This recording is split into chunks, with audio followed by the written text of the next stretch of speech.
Hello. Hi. Hey. Welcome to Platicast, an audio collage that's as processy, creative, intuitive, and messy as its creators. As queer Chicana traviesas, we're here to reclaim our voices, our process, and our coyote medicine, and we invite you to step out of the realm of the ordinary and take a deep dive into the mystery of what wants to be.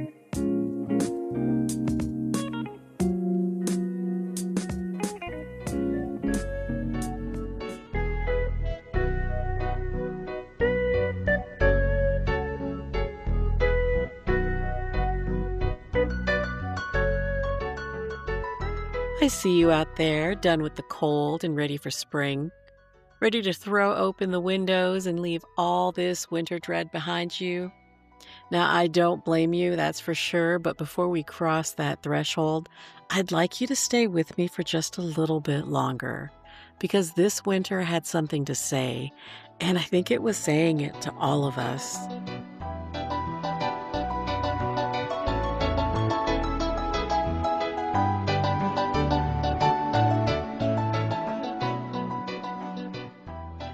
Winter is such a rich time of the year.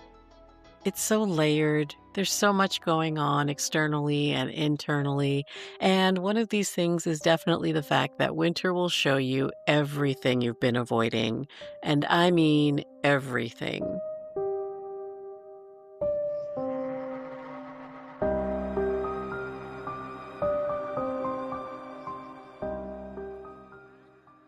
For me, this winter came with a lot of challenges and definitely broke something open in me. Throughout February, a few things started becoming clearer, and now that we're in March, the season is noticeably changing, and I wanted to share some reflections that came through and a few messages that I think might be applicable to you.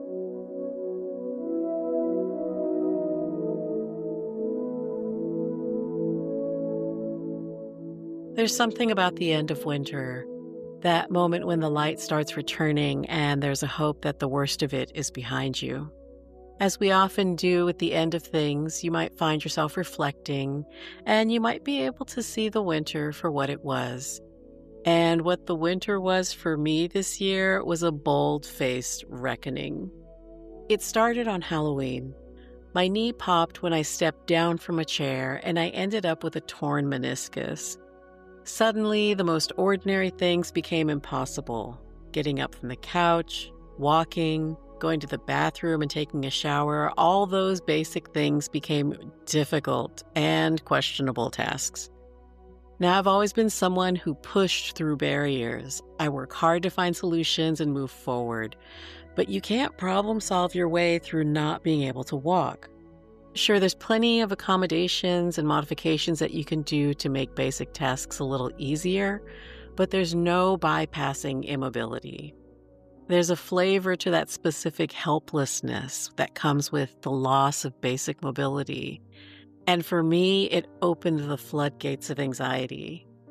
That anxiety wasn't just about the pain. It was about what the pain was saying. It was about fragility and aging. And the question I was afraid to ask but couldn't ignore: is this the beginning of the end?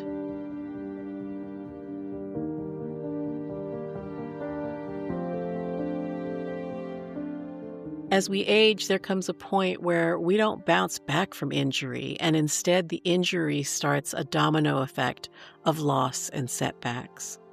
I was panicked at the idea that this may be where I'm at. Sure enough, come January, I had these persistent nosebleeds. Every morning, sometimes 2-3 times a day for 2 weeks straight. At this time, I was still limping from my knee injury, and now I was unable to bend down or sleep laying flat. It sounds almost absurd listing it out, but living it felt like my body was sending dispatch after dispatch, each one more urgent than the last. And then February came around, and my right arm, my dominant arm, locked up entirely. Constant pain set in, and I couldn't lift or extend it, and I couldn't use it for anything. So there I was. I couldn't walk properly. I couldn't bend over. I couldn't lie down. I couldn't use my right arm. All I could do was just sit with that. Sit with what it felt like to lose capacity in these ways all at once, with winter still looming outside. In those moments when you don't know what's going on and you don't know how to make things better, it feels like it's never going to end. Even though the most rational part of your brain knows that it can't go on forever, there's this deep-set panic that can set in, and I was definitely in it.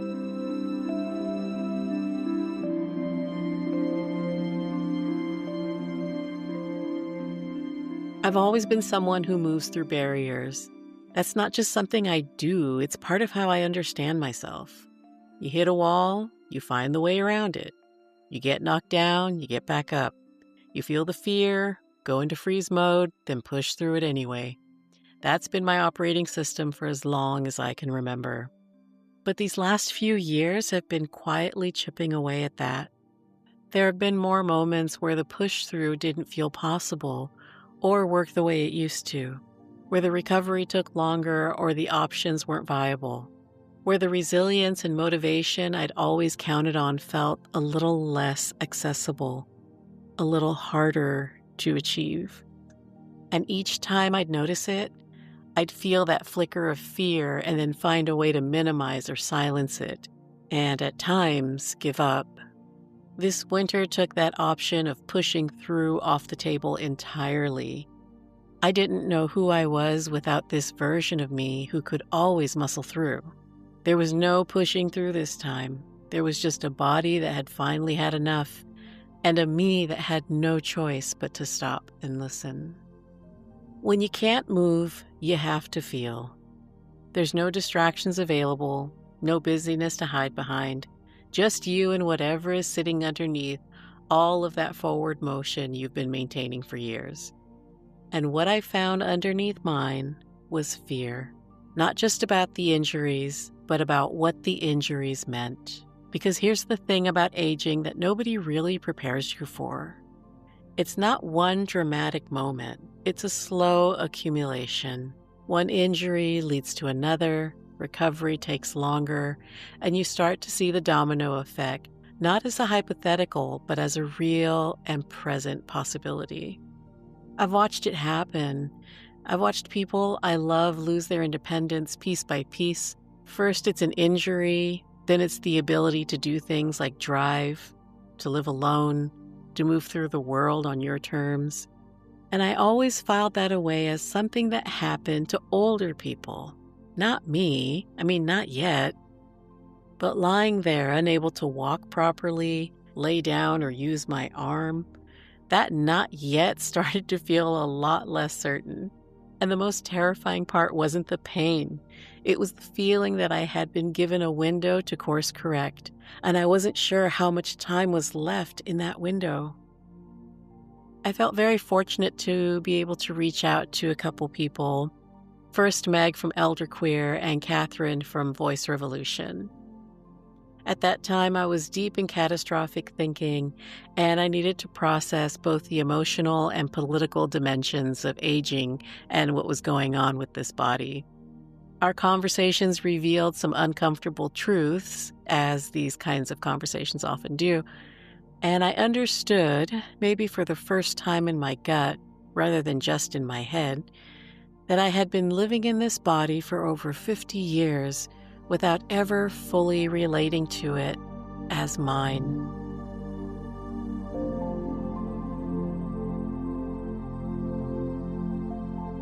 Over the course of my life, I learned basic care like grooming, nutrition, and exercise, the basic things that you learn as a kid. But I also learned what my body was supposed to be, mostly in relation to others, and I learned all the ways to force it to be that way. I learned to move, dress, and eat to hide or alter myself, to avoid judgment and shame, to avoid being bullied or leered at, or avoid being wanted in ways that weren't safe. It was all very contradictory. Be attractive, but don't be seen. Be seen, but don't be wanted. Be wanted, but protect yourself from being wanted. I don't know a woman or a girl who hasn't learned this, who hasn't felt the weight of adult men watching her, long before she had a language for it. And let's not forget the fear of being criticized by other girls and women, the threat of disconnection, the threat of rejection, all being tied to your body. I learned how to care for my body for the sake of others and not for the longevity of my life. So exercise became a vehicle to make me thin and desirable instead of being a way for me to be connected to my body in a joyful way and learn what it needs and wants so it can continue to show up for me. This awareness dropped into my body in a way that it never had before. There was a heaviness in my chest, sitting with the truth that I never grew up understanding this body as a sovereign home that I was meant to steward in an ongoing, lifelong relationship.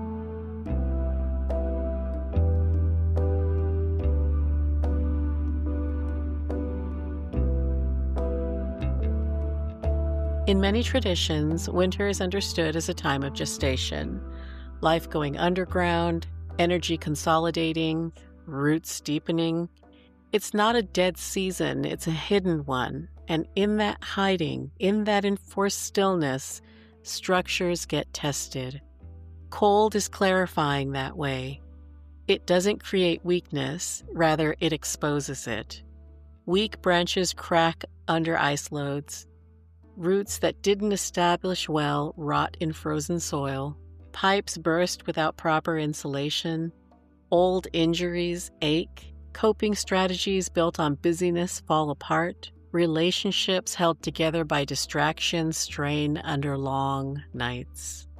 No, winter doesn't invent fragility. It actually removes every excuse or reason you had for not seeing it.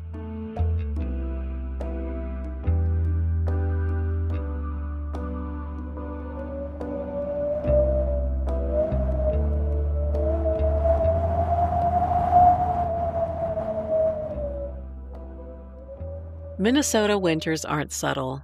The cold doesn't hover politely. Instead, it settles into your bones. The winter of 2025-26 ranked amongst the coldest in decades. Wind chills plunged towards -40. Blizzard conditions, highways shut down, schools closed, and into that cold came something else entirely.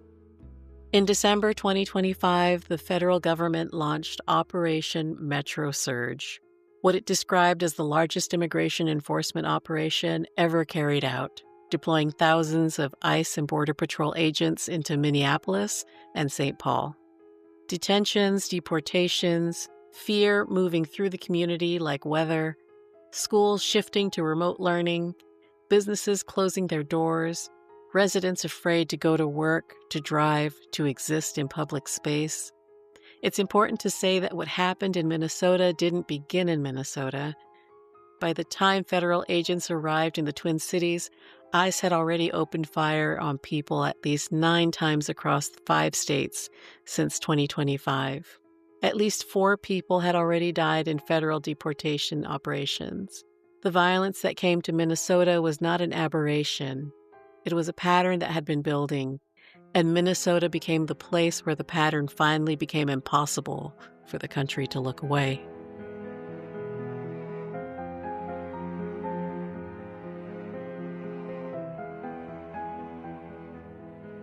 On January 7th, Renee Nicole Good, a 37-year-old mother, was shot and killed by an ICE agent while sitting in her car. Then weeks later, Julio Cesar Sosa Celis was shot and wounded. And on January 24th, Alex Preddy was shot and killed by Border Patrol agents while filming a protest and coming to the aid of a woman who had been pushed to the ground. And people went into the streets.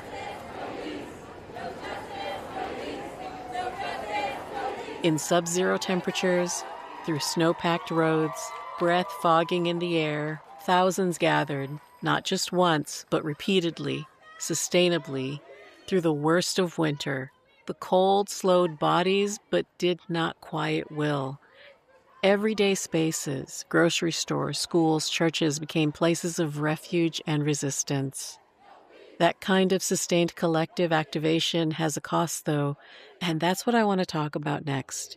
Because when our nervous systems are under prolonged stress, when grief and urgency and cold and fear compound week after week, something has to give.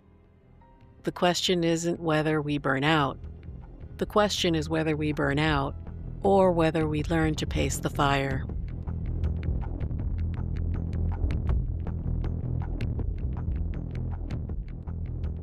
Burnout is depletion. Dry and dead, it's not dramatic, and that's what makes it so insidious. It doesn't announce itself, it just slowly empties you until one day you realize you're just going through the motions.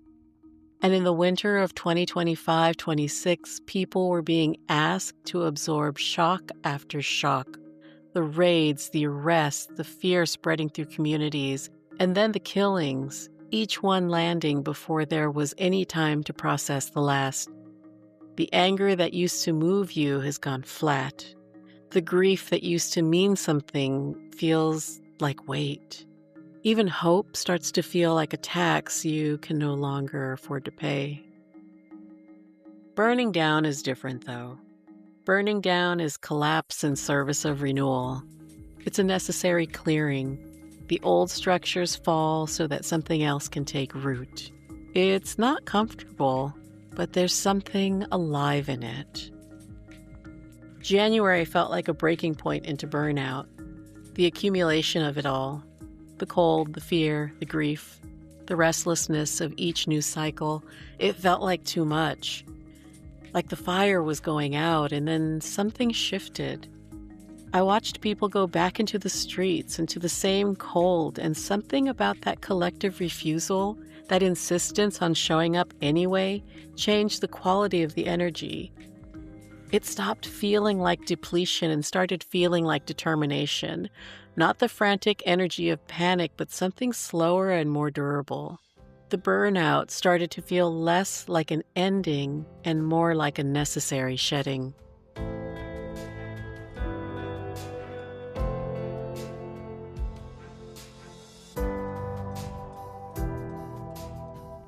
There are traditions around this time of the year that understand this distinction intuitively and centered their rituals around contained fire. Candles, lanterns, bonfires held within structure. Not wildfire, not chaos, managed, intentional heat. The kind of fire that warms without consuming everything around it. And I think that image is worth sitting with. Because contained fire requires tending. It requires attention. You have to feed it deliberately, protect it from the wind, know when to add and when to hold back. That's not passive. That's actually a form of discipline. And that's exactly what sustained activism, sustained care, sustained anything requires. The cold actually teaches this if we let it. You can't move recklessly in sub-zero temperatures, your body won't allow it. You can't sprint through a blizzard. You can't expend everything at once and expect to make it home. Winter demands that you become deliberate, that you conserve, that you choose carefully what gets your energy and what doesn't. Every seasoned Minnesotan knows this.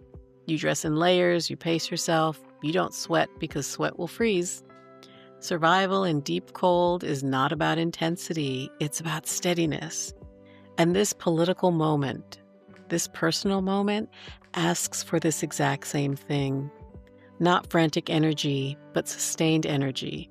Not the bright, fast burn that exhausts itself, but the slow, tended fire that lasts.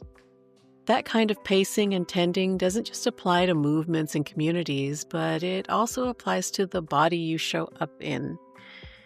It's a body practice, an aging practice. And as I said earlier, winter made that uncomfortably clear for me. Not just as a political observer, but as a person living in a body that was demanding to be taken seriously. The whispers had been there all along, but I had pushed them aside.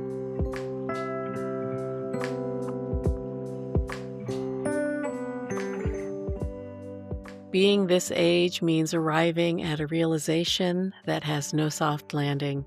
If I don't change now, I'm actively choosing decline. I want to sit with that for a second because it's easy to read that and nod and move on. I mean, denial just it does such an excellent job at helping us do that. But the moment that that reality landed in my body, I mean, really landed, it wasn't motivating. It was grief because it meant acknowledging that there had already been a cost, that the years of relating to my body as something to manage, to push, to override, that accumulated. The house had aged, and I had not been tending to it. Biologically, muscle mass doesn't wait. Bone density doesn't wait. Tendons and joints don't wait for you to feel ready or inspired or to have finally sorted out your relationship with your body. The timeline moves whether you're paying attention or not. There is no cosmic later that swoops in with motivation and ideal timing. There's only stewardship or neglect. And for a long time, if I'm honest, I had been choosing neglect. Not out of malice, but out of a kind of dissociation, treating this body like something to get through the day with rather than something to actually live in.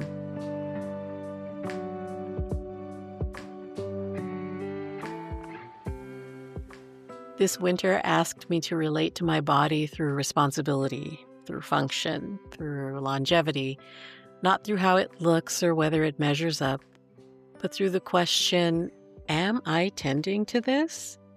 Am I preparing this body for the decades I still want to live fully in? That is a different posture entirely. And here's where it gets political because this isn't just personal failure, so to speak. We live in a culture that extracts from bodies and then discards them, that worships productivity and appearance and then has no framework for what comes after, that tells women especially that their bodies exist in relation to others' perceptions and then offers nothing when the perception shifts with age. There's a particular kind of invisibility that comes with being a woman whose body is aging. The culture stops seeing you in certain ways, and maybe in turn we stop seeing ourselves. That can feel like a loss, but it can also, if you let it, feel like freedom. Freedom to finally ask, what does this body need? Not for anyone else, but for me, for the years ahead. I'm choosing to call this winter a gift, even though it came wrapped in pain and anxiety, because it handed me clarity I might have kept postponing indefinitely. And collectively, I think we're being handed the same thing, a forced reckoning with what we've been neglecting, what we've been extracting from, what we can no longer afford to deter in our bodies, in our communities, and in our systems. There is no more later. There is only what we tend to right now.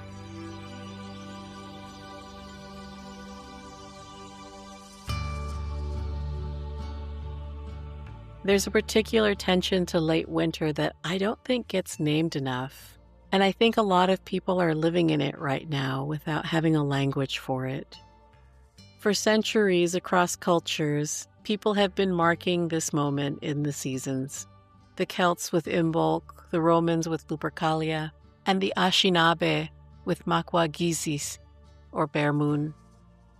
They understood that this in-between transitional time deserves to be honored, not just endured. That in-between has particular feeling to it. It's not quite darkness and it's not quite light. It's the moment when your body starts to sense that something is shifting. A few more minutes of daylight, a slight different quality to the air. But the cold is still here. The ground may still be frozen. And nothing has visibly changed yet. That gap between sensing change and experiencing it, that's where a lot of people are living right now. For some, there may be a sense of languishing, not depression, not crisis, but a kind of flatness that settles in when you've been under prolonged stress without resolution. You're still functioning, still showing up, but something vital feels just out of reach. And that's not a personal failing. It's a collective condition. When an entire community, an entire culture has been asked to absorb shock after shock without adequate time to process, this is what it looks like. Not collapse, not apathy, just a nervous system doing its best to hold more than it was designed to hold all at once. And they know this.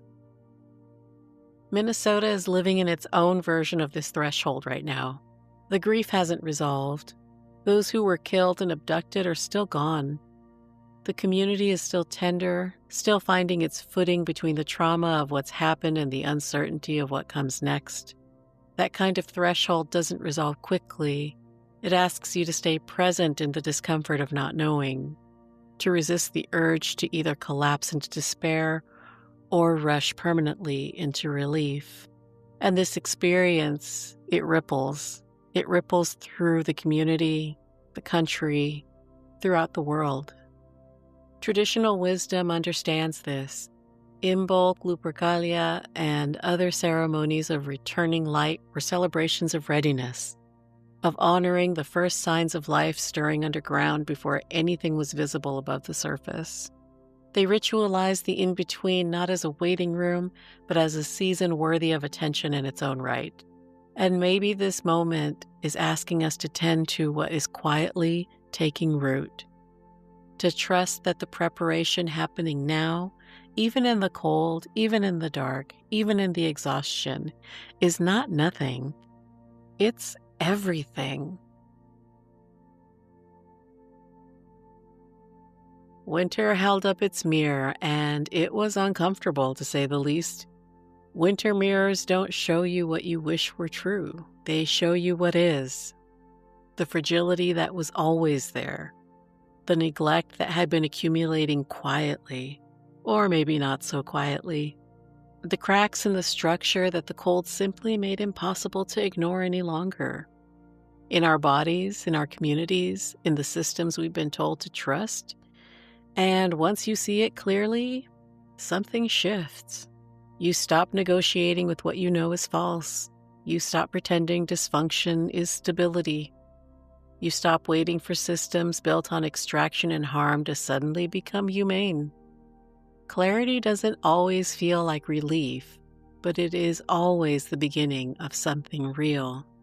And truth be told, we need this clarity on this larger level, because too many marginalized communities have had this clarity and have been holding this clarity for centuries.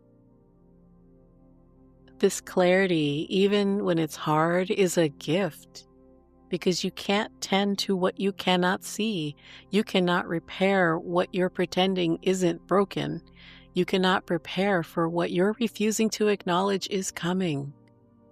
Winter strips away the cover and hands you the truth. What you do with that truth, that's the work.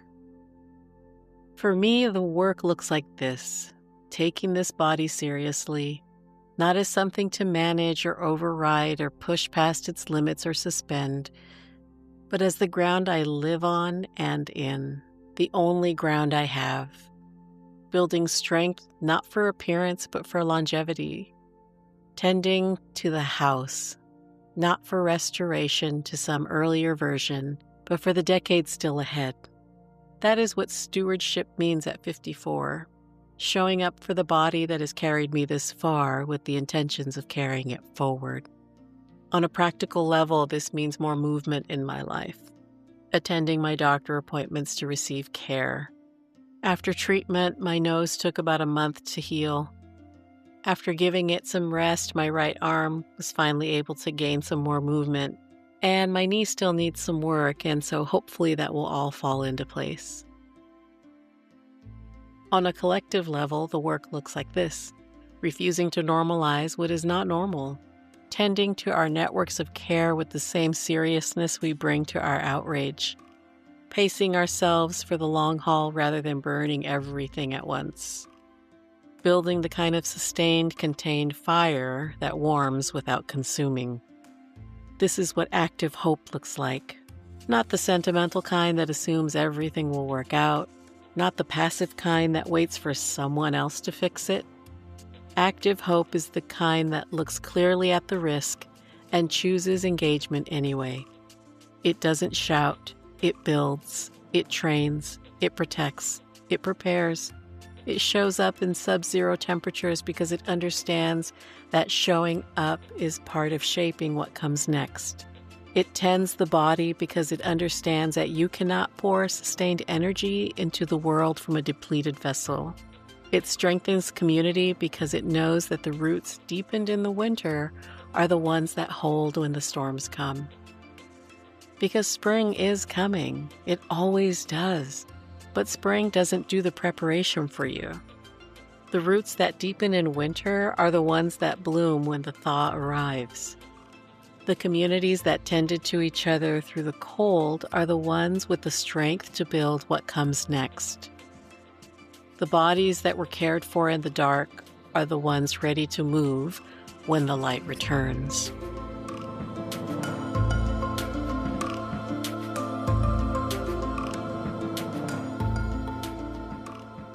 So I want to leave you with a question, not to answer right now, but to sit with, to let it move through you the way winter moves through everything, slowly, honestly, without rush. What did winter's mirror show you? You can answer that question in relation to what did it show you about your body, your relationships, the structures you've been relying on, what you've been deferring, avoiding, and postponing, and about where the cracks are and what you might do now that you can see them clearly, because there is no later. There is only what we tend to right now.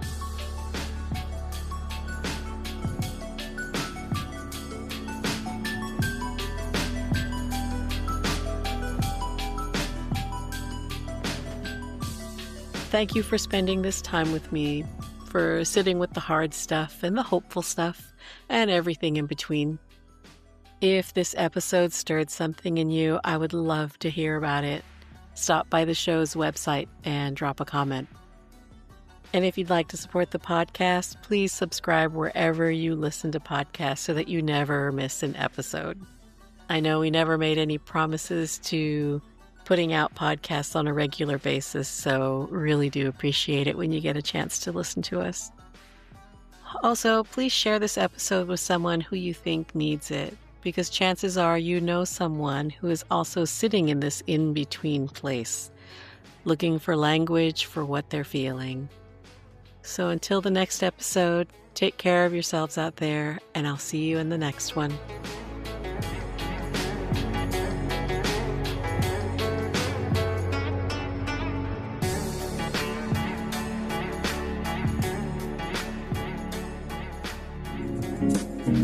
Thanks for listening, and we'd love to hear from you. If you have any questions or if you'd like to share your thoughts, hop on over to our website at platicast.com.